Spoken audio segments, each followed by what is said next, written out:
जोड़ी जोड़ी नारियर, जोड़ी जोड़ी नारियर, तो है चढ़ैबो ना, ए छठी मैया तो है चढ़ैबो ना। कि मैंने अपनी जर्नी स्टार्ट 2003 में की और आज 2024 हो गया। लगभग 21 साल से मैं लोगों के बीच में लगातार मेरे प्रोग्राम्स हो रहे हैं। ए मैया मोरी हाथ ले ले डलरिया, भोरे भोरे अइबो ना। मेरे जो भी फैंस हैं वो रियल फैंस हैं, जो लोग मेरी कला से प्रभावित होकर मेरे फैंस बने। बताइए, आप भी छपरा से हैं, मैं भी छपरा से हूँ, और कहीं ना कहीं बहुत अच्छा लगता है जब पूछता है लोग कि छपरा में का बा, तो हम लोग बोलते हैं छपरा में देवी जी भी बारी एगो। चाहेंगे कि फिर पवन और खेसारी से आपका टर्म कैसा है? क्या टर्म रहेगा, मतलब हमारी धारा ही अलग है। जो लोग सामने मुझे दिखते हैं उसमें मुझे कोई नज़र नहीं आ रहा है जिसको मैं ये कहूँ कि बहुत पॉजिटिव काम कर रहे हैं, अच्छा काम कर रहे हैं। क्योंकि नमस्कार, मैं हूं अंजलि और आप देख रहे हैं द इंडियन स्टोरीज। हमारे साथ भोजपुरी का वो चहेता चेहरा अभी इस वक्त हमारे साथ में है, जिसको सुनकर मैं बड़ी हुई हूं। और मुझे लगता है कि आपके घर में जो भी त्योहार होते होंगे ना, या वो छठ कह लीजिए, या होली कह लीजिए, या फिर आपके यहाँ कोई शादी हो रही हो, इनके गाने के बिना वो चीज़ पूरा नहीं होता है। हमारे साथ अभी देवी जी हैं। सबसे पहले बहुत बहुत स्वागत है आपका। Thank you so much. पहले तो आप बताइए, आप कैसी हैं? मैं अच्छी हूँ और काफ़ी सारे नवरात्रा के शोज़ चल रहे थे जी। तो थोड़ी तबीयत अभी थोड़ी सी ढीली है, बट अभी मुझे थोड़ा ब्रेक मिला है रेस्ट करने का। जब से आपको देख रही हूँ चेहरे पे वही चार्म, वही मुस्कुराहट, और मैं पिछले 5-6 दिन से आपका बैक टू बैक इंटरव्यूज़ देख रही थी, और इतनी सहजता के साथ, इतनी कंफर्टेबल होके ऑन कैमरा, इतनी वेलकमिंग कोई भी आपके साथ आता है या फिर आपके पास आता है तो कैसे इतना रख पाती है? क्योंकि आज के भोजपुरी के टाइम में अगर कोई 2 महीने में अगर वायरल हो जाता है या फिर उसके कॉन्टेंट वायरल हो जाते हैं, वो 7वें आसमान पे पहुंच जाता है। उसके पास बॉडीगार्ड्स होते हैं, अंदर नहीं आना है, बात नहीं करना है, मैम से डायरेक्टली नहीं मिल सकते हैं। कैसे सहज रखती हैं अपने आप को आप इतना? नहीं, मुझे लगता है कि लाइफ जितनी सिंपल होगी आपके जीवन में एंजॉयमेंट ज़्यादा आता है, और मैं लाइफ को जीना चाहती हूँ और बहुत सारे एक्सपीरियंसेस करना चाहती हूँ। मैं ऋषिकेश में रहती हूँ, वहाँ पे हम लोग का आश्रम भी मैं रन करती हूँ, देवी म्यूज़िक आश्रम के नाम से। और मेरा मानना है कि हमें प्रेमी हृदय होना चाहिए। कोई ऐसा गाना जो आप हमेशा गुनगुनाती हो? ये गाने तो मैं गाना चाहती हूँ, लेकिन मेरी आवाज़ ही बहुत अभी कंडीशन मतलब सही नहीं है। लेकिन मैं anyway I try, I let's see कि मैं क्या गा पाती हूँ, क्योंकि आवाज़ काफ़ी मेरी अभी बंद सी हो गई है। मैं सोचती हूँ कि एक छठ का गीत सुना देती हूँ, क्योंकि अभी छठ आ भी रहा है दुर्गा पूजा के बाद। महापर्व है हमारा, और कहीं ना कहीं आपके गाने को सुनकर मतलब एक होता है ना कि लगता है कि अब फेस्टिव सीजन आ चुका है, अब जो शुरुआत है वो हो चुकी है। ठीक है, मैं कोशिश करती हूँ।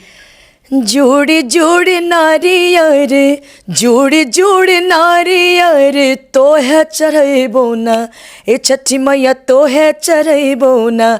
ए मैया मोरी हाथ ले ले डलरिया, भोरे भोरे अइबो ना। ए मैया मोरी हाथ ले ले डलरिया, भोरे भोरे अइबो ना। बहुत बहुत सुंदर। गला खराब है फिर भी इतना अच्छा गा रही हैं। गला सही होता तो क्या होता? इसलिए मैंने ज़्यादा नहीं गाया, क्योंकि मैं गा नहीं पा रही हूँ। Sorry my public. कोई बात नहीं, आज आपसे बातचीत होगी। हर बार ज़रूरी नहीं कि गाना ही गाया जाए ऑन वीडियो।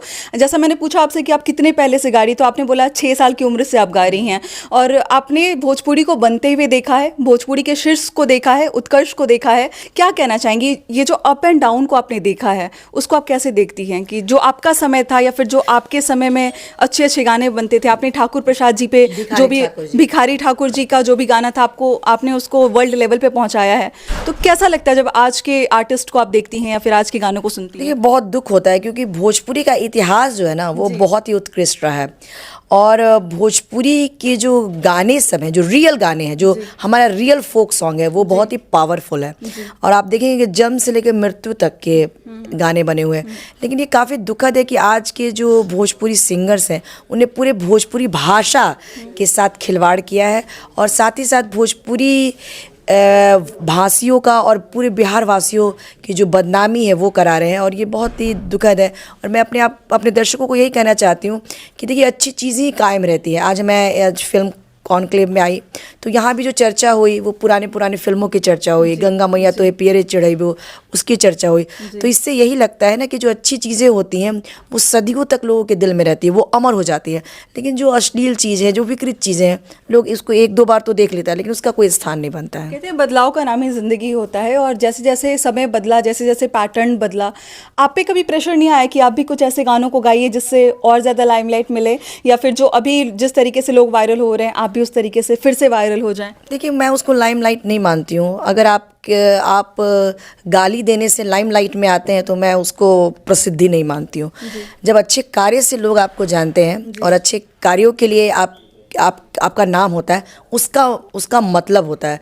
वैसे तो लोग, बहुत सारे लोगों को आजकल जान जाते हैं, लेकिन जब किसी कला के माध्यम से लोग किसी को जानते हैं, उसका एक अलग स्थान है। आज मोहम्मद रफ़ी साहब को लोग उनकी कला की वजह से जानते हैं, मुकेश जी को कला की वजह से जानते हैं, लता मंगेशकर जी को कला की वजह से जानते हैं। तो आई थिंक कि कला का एक अलग स्थान है, और सिर्फ लोग मुझे जान जाएं, ये मेरे लिए मतलब ये काफ़ी नहीं है। ये कहते हैं कि इंसान का लाइफ स्पैम होता है, मतलब आपके भी इंडस्ट्री का एक स्पैम होता है कि 10 साल तक कोई बहुत ज़्यादा टिकता है, 20 साल तक कोई बहुत ज़्यादा टिकता है, उसकी चर्चाएं बहुत ज़्यादा होती हैं। आपको लोग आज भी उतने ही दिल से स्वीकार करते हैं, उतने ही खुले दिल से आपका स्वागत करते हैं। जब इस प्रेम को आप देखती हैं कि लोग मुस्कुराते हुए आपके पास आते हैं, आपको इवेंट्स के लिए बुलाते हैं, आपको कहते हैं कि जो आपके गाने हैं आप वही गुनगुनाइए, किसी को कॉपी नहीं करना है, कितना अच्छा महसूस होता है कि आपने जो एक अच्छाई दिखाई है या फिर एक लाइन को पकड़ा है कि नहीं, मैं अच्छे गानों को गाऊंगी और अच्छे गानों से लोगों को पहचान दिलाऊंगी कि भोजपुरी किस तरीके की है। तो कैसा लगता है जब लोग इतना प्यार लुटाते हैं आपके ऊपर? तो बहुत अच्छा लगता है, और मेरे जो भी फैंस हैं वो रियल फैंस हैं, जो लोग मेरी कला से प्रभावित होकर मेरे फैंस बने हैं। इसलिए फैंस के साथ मेरा कनेक्शन बहुत ही अच्छा है, और बहुत ही जिसको ट्रू कह सकते हैं, ट्रू रिलेशनशिप है। और मैं अपने सभी दर्शकों को धन्यवाद देना चाहती हूँ कि मैंने अपनी जर्नी स्टार्ट 2003 में की, और आज 2024 हो गया। लगभग 21 साल से मैं लोगों के बीच में लगातार मेरे प्रोग्राम्स हो रहे हैं। लोग मुझे बार बार स्टेज पे बुलाते हैं। एक स्टेज पे कई बार मैं 3-4 बार मैं शोज़ करने के लिए जाती हूँ। तो ये मेरा सौभाग्य। बताइए, आप भी छपरा से हैं, मैं भी छपरा से हूँ, और कहीं ना कहीं बहुत अच्छा लगता है जब पूछता है लोग कि छपरा में का बा, तो हम लोग बोलते हैं छपरा में देवी जी भी बारी एगो। तो वो बहुत अच्छा लगता है कहीं ना कहीं। सबसे पहला गाना कौन सा वायरल हुआ जब लगा कि नहीं कुछ बदल रहा है हमारे आसपास में, जो है वो मेरा इमेज कुछ चेंज हो रहा है? क्योंकि आप परफॉर्म तो 6 साल से कर रही हैं, लेकिन कोई एक ऐसा पॉइंट आया होगा जब लगा होगा कि नहीं कुछ अब बदलाव आ रहा है, दिख रहा है लोगों के नज़रों में? देखिए, गाने तो मैं बहुत बचपन से गा रही हूँ। 6-7 साल में जब भी मैं गाती थी तो लोगों को बहुत अच्छा लगता था। मैं छपरा की रहने वाली हूँ, तो छपरा में मेरे शोज़ होते रहते थे। जैसे स्कूल में मैं गाती थी, और उसके बाद मेरी प्रसिद्धि थोड़ी बढ़ने लगी, तो आसपास के गाँव में भी लोग मुझे बुलाते थे कि चलो प्रोफेसर साहब की बेटी बहुत अच्छा गाती है, तो इसको मतलब बुलाना चाहिए, मतलब तो इस तरह से एक नाम था। लेकिन मेरा 2003 में जब मेरा पहला एल्बम आया, पूर्वा बयार, और वो इतना ज़्यादा हिट हुआ, मतलब उसने सारे रिकॉर्ड्स तोड़े उस टाइम के।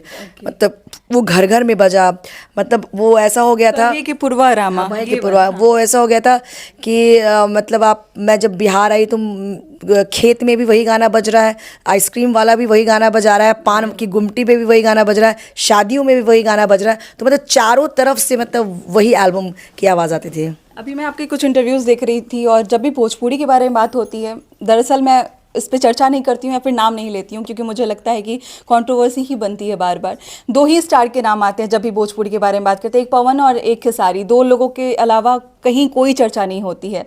आप जब सुनती हैं कि इतने अच्छे अच्छे लोग, आप जैसे लोग जो इतना कुछ काम करते हैं, जिसको भोजपुरी से परिभाषित नहीं किया जाता है, 2 ही नाम आगे लाते हैं, पर 3-4 नाम जो कंट्रोवर्सी में रहते हैं, आज के समय में वही सबसे बिग स्टार हैं। जब ये सुनती हैं तो कैसा महसूस होता है आपको? देखिए, मैं यही मानती हूँ कि देखिए फेसबुक पे हल्ला मचाने से और यूट्यूब पे अपने आप को साबित करने से कुछ नहीं होता है। आप क्या हैं, कहा गया था ना, सच्चाई छुप नहीं सकती बनावट के उसूलों से, और खुशबू आ नहीं सकती कभी कागज़ के फूलों से। तो जो सच्चाई है उसको छुपाया भी नहीं जा सकता है, और सच्चाई को थोड़ी देर के लिए उस पर बादल छा सकते हैं, लेकिन सच्चाई अपने आप स्वतः ऊपर आती है, और सच्चे कलाकार को ही लोग दिल में स्थान देते हैं। बस लोग इतना ही कहते हैं कि कहना। अगर आपको वायरल होना है तो दोनों लोगों का नाम लेना पड़ेगा, दोनों लोगों के जो हैं वो कहीं ना कहीं किसी को पकड़ के आपको कुछ ना कुछ बात करना पड़ेगा, गिरगिराना पड़ेगा, कॉम्प्रोमाइज़ करना पड़ेगा, तब आप भोजपुरी इंडस्ट्री में पैर जमा सकते हैं। आपके सामने जब ये सारी बातें आती, क्या थोड़ा बहुत शर्म आता है कि मैं जिस भोजपुरी को मैं जानती हूँ वो कुछ और है, और अभी का जो चल रहा है वो कुछ और है? हाँ, अभी तो काफ़ी एक्चुअली इसका एक कारण ये भी हुआ कि अब सोशल मीडिया का ज़माना है। लोग सोशल मीडिया को बहुत देखते हैं, और जिसको जो मन करता है वो अपने बारे में कहता है। लोग कई बार लोग ऐसा भी होता है, मैं जैसे सुना है कि लोग अपने आदमियों को खड़ा कर देते हैं, लोग अपने बारे में कुछ कुछ बताते रहते हैं, लेकिन जो ट्रुथ है ना वो लोगों को समझ में आता है। आपकी बात नहीं होती है इन लोगों से? किनसे? पवन जी से बात नहीं होती है आपकी? कैसा टर्म है आपका? लोग जानना चाहेंगे कि फिर पवन और खेसारी से आपका टर्म कैसा है? क्या टर्म रहेगा, मतलब हमारी धारा ही अलग है। और बट इंडस्ट्री तो सेम है ना, भोजपुरी इंडस्ट्री है। हाँ, लेकिन मैं अलग काम कर रही हूँ और मैं अपने हिसाब से अपना काम कर रही हूँ। स्टार मानती हैं आप, सुपरस्टार उनको? देखिए हर आदमी, ये शब्द यूट्यूब का दिया हुआ है, ये शब्द उन तमाम रिपोर्टर्स का दिया हुआ है जो कवर करते हैं या फिर जो अपने थंबनेल्स में देखिए, लगाते हैं। अब ऐसा है कि कोई भी किसी को कुछ भी मानता है, वो उसकी अपनी अपनी पर्सनल चॉइसेस होती है, पर्सनल थॉट है, कोई किसी को कुछ भी मान सकता है। लेकिन अगर आप मेरे से बात करेंगे तो मेरे नज़र में वो लोग महान हैं जिन्होंने भोजपुरी भाषा की गरिमा को बढ़ाया। अगर मेरे सामने बात होगी तो मैं भिखारी ठाकुर जी का नाम लेना चाहूँगी, महेंद्र मिश्र जी का नाम लेना चाहूँगी, मैं मिथिला के विद्यापति जी का नाम लेना चाहूँगी, जिन्होंने अपनी जो मैथिली भाषा है या भोजपुरी भाषा का इतना लेवल ऊपर उठाया, और उन्होंने, उनके गानों में इतना दर्द होता था, जो रियल प्रॉब्लम्स है। भिखारी ठाकुर जी गाने सुनेंगे या उनका नाटक देखेंगे तो जो सामाजिक प्रॉब्लम्स हैं, और मतलब एक, और उन्होंने महिलाओं का इतना अच्छा चित्रण किया, इतना वर्णन किया, तो वो लोग पूजनीय लोग हैं, तो वो मेरे लिए महान है। और बाकी अब जिसको जो समझ में आता है, जिसकी जितनी समझ होती है, उसके हिसाब से वो लोगों को जज करता है। पर्सनल फेवरेट आपके कोई भी जो अभी के टाइम में हो, इस टाइम में जो ये दौर चल रहा है भोजपुरी का, कोई ना कोई होगा जो पसंद आता होगा कि नहीं ये अच्छा काम कर रहे हैं या फिर ये अच्छा गाना गा रहे हैं? देखिए अभी तो अब जो लोग सामने मुझे दिखते हैं उसमें मुझे कोई नज़र नहीं आ रहा है जिसको मैं ये कहूँ कि बहुत पॉजिटिव काम कर रहे हैं, अच्छा काम कर रहे हैं। क्योंकि देखिए जो कला है ना, उसमें अच्छा साहित्य, अच्छी आवाज़, ये सारी चीज़ें मायने रखती हैं। तो आजकल तो सब आवाज़ भी सुनाई नहीं देता है, उसमें इतनी मशीन से उसको इतना ज़्यादा ऑटो-ट्यून बहुत ज़्यादा दे देते हैं। तो मेरा वो मतलब वो चॉइस नहीं है। तमाम लोग जो आपको देख रहे हैं, माफ़ी चाहूँगी आज हमने इस इंटरव्यू में आपको गाना नहीं सुनाया क्योंकि कष्ट नहीं पहुँचाना है। आगे कभी मौका मिलेगा तो आपसे गाना सुनेंगे, ज़रूर सुनेंगे।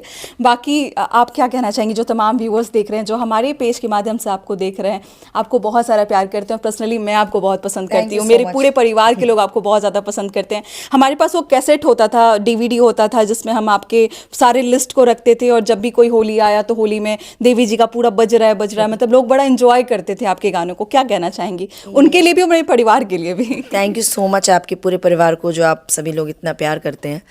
और मुझे बहुत अच्छा लगता है जब लोग अपनी जो फीलिंग्स है वो ऑनेस्टली मुझे बताते हैं। तो मुझे लगता है कि ये तो सबसे बड़ा पुरस्कार है। ये बिल्कुल ऐसे इसलिए नहीं है क्योंकि आप मेरे सामने बैठी हैं या फिर कैमरा ऑन है, ये वाकई में जब लोग देखेंगे वो समझ जाएंगे कि मैं रियलिटी बता रही हूँ अपने बारे में। ये तो बहुत बड़ा पुरस्कार है जब ये एकदम, जिसको कह सकते हैं कि एकदम डायरेक्ट दिल से निकला हुआ जो कमेंट है। तो आपके पूरे परिवार को धन्यवाद, और जो लोग भी मुझे प्यार करते हैं उन सभी को बहुत बहुत धन्यवाद। और बस इतना ही कहना चाहूँगी कि लाइफ जो है वो प्रीशियस है, और लाइफ को बहुत एंजॉय करना चाहिए, और अच्छे कार्यों को करना चाहिए। आपकी जिस भी फील्ड में है उसको अच्छे से करिए, और संगीत जो है वो हमारे जीवन के लिए बहुत इम्पॉर्टेंट है। Thank you so much ma'am, हमारे साथ देवी जी थी। आपको कितनी पसंद है हमारे साथ ज़रूर शेयर कीजिएगा। मिलते हैं अगले वीडियो में एक नई कहानी और एक नई जानकारी के साथ। बहुत बहुत शुक्रिया।